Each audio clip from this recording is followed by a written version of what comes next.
Hello everybody, welcome to the Wonky Angle, where I talk about electronic music, both new and old. And today, I'm talking about the new album from the Chemical Brothers, For That Beautiful Feeling. Although this is going to be a bit of a special review, as you can tell from the title and everything, I once again got to work with Mark from Spectrum Pulse. So yes, we're going to be talking about the album together, and let's get into that now. Alright, so, I am here with Mark from Spectrum Pulse. How are you doing? I'm doing quite well. I got to admit, it's been a while since we've done one of these collab reviews, about 4 years, actually the last Chemical Brothers album. I'm happy to be back on board here. Me too. Yeah, this is definitely a collab I've wanted to do again for some time now. Obviously, for those who didn't know, Mark is obviously one of my biggest inspirations when it comes to making content on YouTube. Literally the first music critic I regularly watched on this platform, and discovering his videos like in 2014 was a big impetus for me to get the idea to start up this channel. Back in 2019, we obviously came together to review the Chemical Brothers' last album, No Geography, on his channel. I knew before that this is a band that one of the few electronic outfits that, both of us could extend a roughly equal amount of enthusiasm for. I'd say so. Yeah. And yeah, I was super stoked back then when he agreed to the video. Maybe I wasn't as coherent in that video or well prepared for it as I could have been, but it was a great time anyway, and it gave me all the more reason to want to give it another shot. So yeah, it's been a good 4.5 years since that video, and it's been quite a long time since either of us have talked about this band, so I suppose we can start by, briefly recapping our history with them. Again, Chemical Brothers I got into probably about 2008, 2009, not really in the 90s when they had their biggest run. I still think Dig Your Own Hole is probably their best, at least still to me. I go back to a lot of their 90s stuff more often. Surprisingly enough, No Geography, there was an immediacy and a crowd-pleasing nature to that album that I really appreciate. The title track I still hold as one of the best songs of that year. So going into this now, I'll freely admit that I was not sure what to expect. Not at all. Yeah, me neither. And for my own history, the Chemical Brothers are, out of the, big 90s big beat outfits, they are obviously the one that I have the most history with, the one I'm most intimately familiar with. Got into them when I was, a sophomore in high school. When this band is at their best, they're, unbelievably great. They're setting the gold standard for what a banger is. Their best tracks have some of the most satisfyingly visceral grooves in any genre, have the ability to hit some of the most transcendental heights in all of electronic music, and they're number one on my list for bands or artists that I want to see live that I have not yet. And I agree with you that, they've aged remarkably well, I feel like, because every new album of theirs still feels like a big, important event that gets everyone's attention, even outside my usual niche. They also don't chase trends, which I think is a big help for them. They have an established sound, and they've got variations across it, but I can look at their sound and say this is somewhat timeless while feeling contemporary. Yeah, absolutely. Now, at the same time, as much as I love this band, I wouldn't put them in one of my all-time favorite bands of all, overall, because for every track in their catalog that is great or better, there's 2 tracks which are merely pretty good and another which is just okay. Every era of theirs has both hits and misses. And every new album is a roll of the dice, whether it turns out to be really strong and consistent, or an all-over-the-place mixed bag, or both, or neither. But, So I have to ask on this one, because going in with no expectations, I didn't hear any of the singles. Apparently half the album was being pushed as singles for this project. I was going in not sure what to expect in terms of their sound. Where were you coming from? Yeah, I also didn't really know what to expect. The singles, I had a weird feeling about the singles. Technically, the first one was The Darkness That You Fear. Right. But I did not think that was going to be on this album, because they dropped that way back in like early 2021. Yeah. And that when that came out, I assumed that was just going to be like a random stopgap single, like Midnight Madness or Golden Path or one of those. Mm-hmm. So the fact that it made this album was like, okay, I don't know about that. Then the actual lead single for this album was No Reason. Mm-hmm. And oh boy. I was not really feeling No Reason. It does have a decently catchy bass line to it. Though, at the same time when I posted, that, oh, this is a song that exists on social media, everyone was immediately like, this is a smartphone commercial. The odd thing with No Reason, that's the third song on the album, correct? Mm-hmm. Yeah, the one thing that really struck me with that track is a lot of the percussion reminded me a lot of Born to the Echoes, especially how rattling it was. I really like the bass line, and I actually think the song I think it's good. I'm not going to call it great, though, or transcendent. And I'll be very honest, I sat with this album a lot, and I really struggled with it. Yeah. It was a project that I really wanted to come in here and say there was a smash as good as No Geography, and there's not. I also get a weird feeling because the way it came out to me was very much of, this album feels like it's trying to do small innovations on a lot of sounds that this band has done before, and then smashing them together into a whole I don't think is altogether cohesive. Yeah. As for how I feel as the album as a whole, I'm kind of inclined to agree with a lot of what you've just said. In fact, I'll go a step further and say, if I'm being brutally honest, this might actually be my least favorite of their albums to date. Wow. Okay. Now, the previous holder of that title was We Are the Night, and to be fair, that is still very close. Mm-hmm. That album is way more uneven than this one, I feel like. And it has much lower low points. Mm-hmm. There's nothing on this album that is, actively difficult to sit through in the same way that, Do It Again or The Salmon Dance are for me. Yeah. But I also feel like We Are the Night had higher high points, and I also got the feeling off of that album that they were taking a lot more risks with that album, trying new things that they never really tried again on any other projects. Mm-hmm. I can kind of respect what they did there. This album, it obviously flows a lot better than that one, but this is their most middle-of-the-road album, just a very half-baked effort. Everything here feels either like lesser versions of ideas they've already done before, or occasionally even like unfinished fragments. The sad fact is I agree with most of that. I actually think there's moments that... Let's drill into some specific details here. There's a couple songs on this album that immediately feel like they were throwaways from previous albums. Like The Weight. That feels like something from Dig Your Own Hole. I love Dig Your Own Hole. I like that song, especially in a lot of the hip-hop production and how that song has a little bit more bounce and swagger to it. Yeah. But I also know where it came from. When you start going into a couple of the songs in the back half, that remind me a lot of Surrender and some of the psychedelic elements.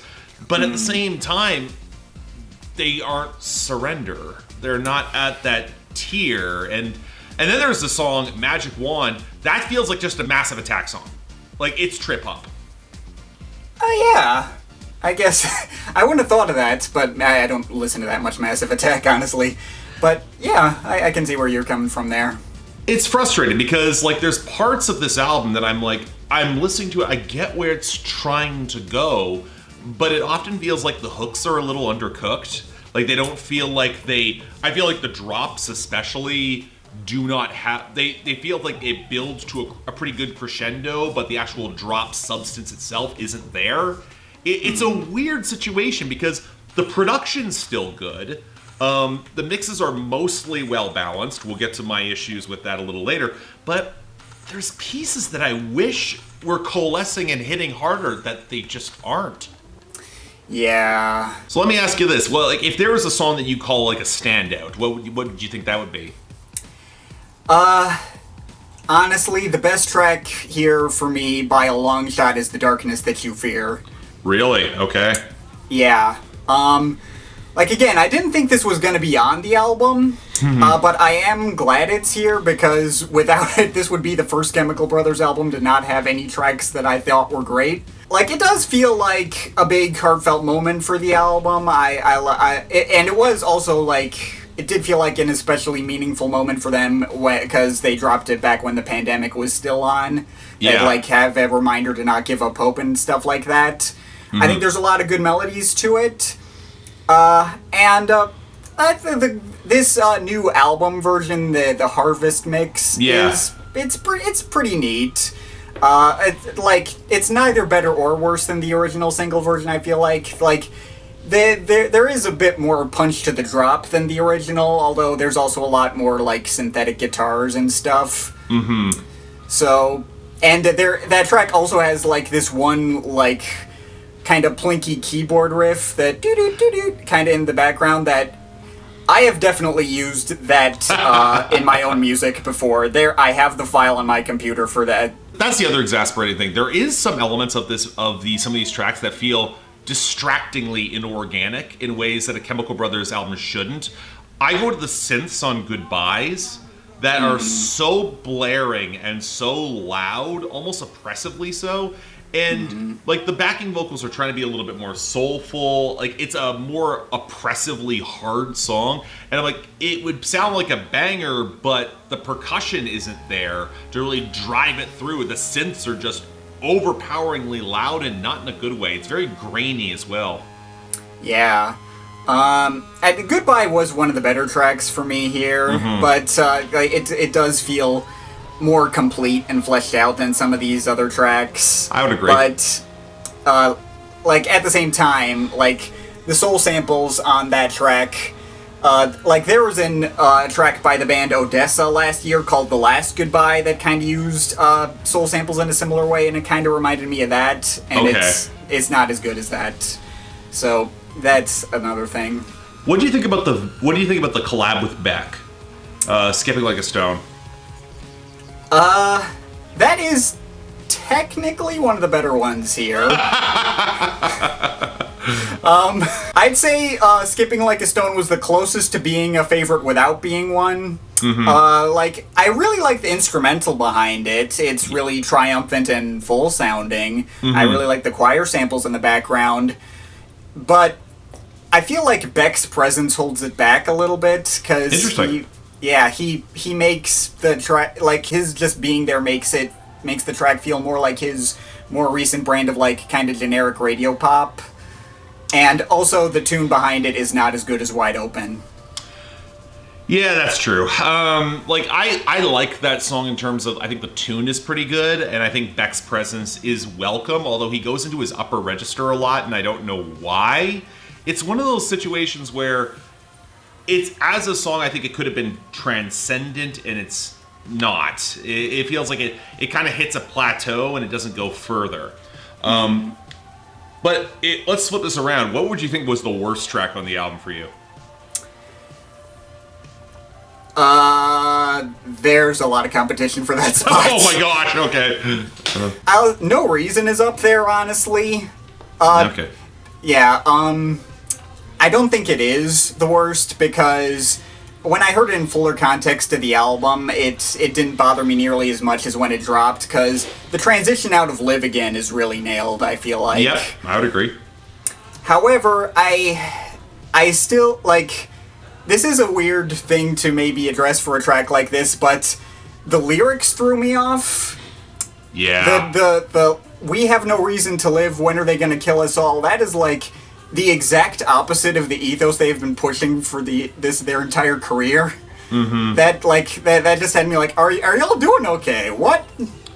To me, a lot of the lyrical framing of this album, you can very clearly tell they were trying to structure it as an arc that was like, where it's goodbyes, it's no hope, it's at that point. But if you dance and you pass through it at the very end, you come out of it. So it's very thin, it's abstracted. I can't give lyrics on any Chemical Brothers album a lot of credit. I stand by that. But at the same time, like it didn't bother me as much. The one song I did not like at all was Fountains.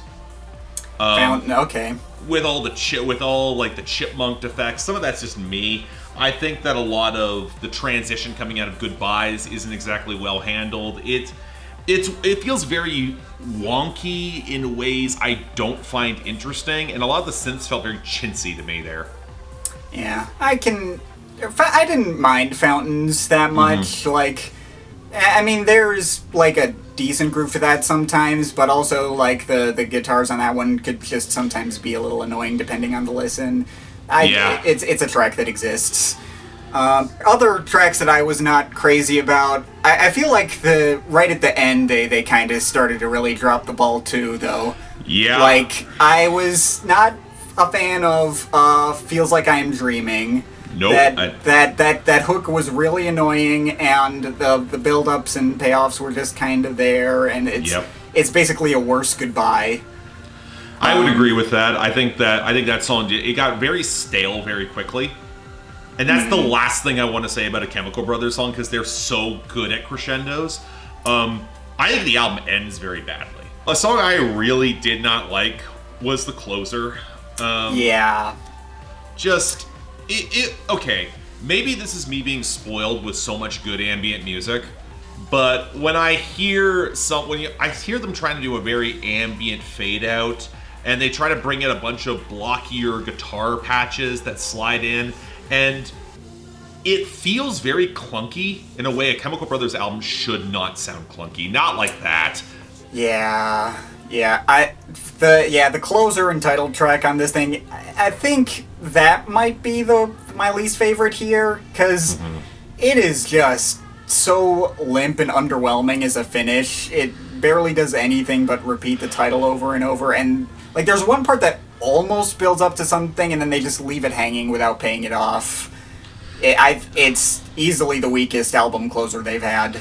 Agreed. What drives me nuts about it is, again, it's got elements that are trying to have bombast. It's got pieces of it where it's trying to build into some sort of drop, but it feels like it's very lumpy. It's building the spots and then it just drops off. The momentum is just not there. And that that's a little heartbreaking from the Chemical Brothers, because again, this is a band I know can do closers. And I know they can do these crescendos, but I gotta be honest, a lot of these songs feel like leftovers that are being patched into an album that I understand making something in the pandemic had to be difficult. Like, you can clearly tell, at least to me, this feels like something they had stitched together over sessions that had gone for X number of years at a time. We have to put something out. It doesn't feel like it feels like the themes are really undercooked. It feels like the ideas are very undercooked. It doesn't feel like there's a high floor because it's the Chemical Brothers, but I didn't care for it as much as I wanted to. Yeah. For all I've ragged on this album, I will say I don't absolutely hate it. I don't either. I feel all of it is at least inoffensively listenable, and they are able to bring just enough of their usual strengths to the table where I could envision most of them going down well in a live setting as usual. Yep. I've seen fans really happy with it, so it can still be a fan pleaser, and I'm assuming there will be plenty of defenders in the comments, because every Chemical Brothers album is someone's favorite and someone's least favorite. But at the same time, though, this is the first Chemical Brothers album that, to me, feels inessential. Like, it feels like it's an album that there's nothing here that's special enough that I couldn't find on one of their other albums. Like, other songs I'll stick up for. I'll stick up for The Wait. I'll stick up for the song with Beck. It's as a pop fan, I appreciate it. Magic Wand is funny to me because they're doing Massive Attack. Like, I'm like, okay, that was interesting. But at the same time, I wish that track had a little more meat on its bones, though, because it's like 2 minutes, and then it's just 2 minutes, and I feel like the vocals do nothing for it. I feel like the vocals are very weedy. Yeah, it just doesn't really come together.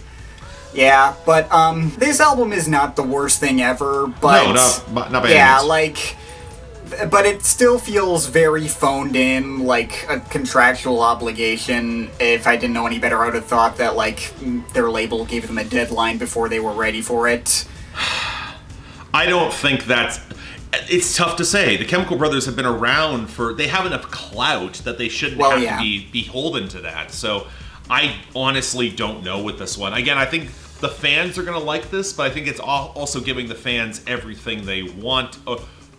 Well, I can't even say it's giving them everything they want. It's giving them everything that's familiar.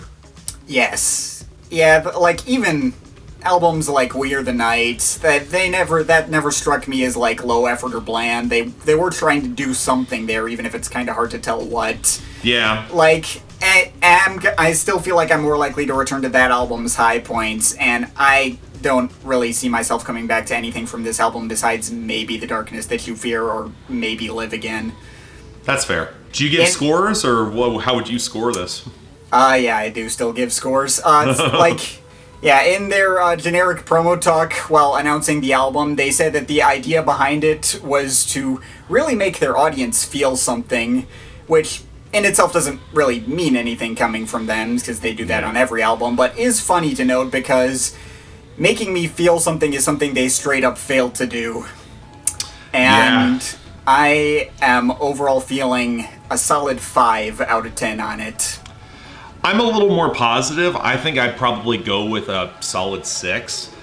Because again, I didn't dislike it, and there's points I think that are kind of interesting. But at the same time, like, a band with a high floor should not have this low of a ceiling. And yeah, this is one of those. Again, I think the fans are going to like it. I hope they have fun. But as a fan, especially in comparison with other electronic music that I've covered this year, this didn't do it for me, and I really, really wanted it to. Yeah, there was a letdown. But I guess that's gonna be it then. But of course, this is just my opinion. You can feel free to disagree with it, but I'd like to hear your thoughts, so leave the comments in the comment thing down there. Shout out to my Patreon supporters. They're awesome people. You want to add yourself to that list, link to my Patreon is in the description. But that's pretty much it. That's all for today. See you next time. Aye.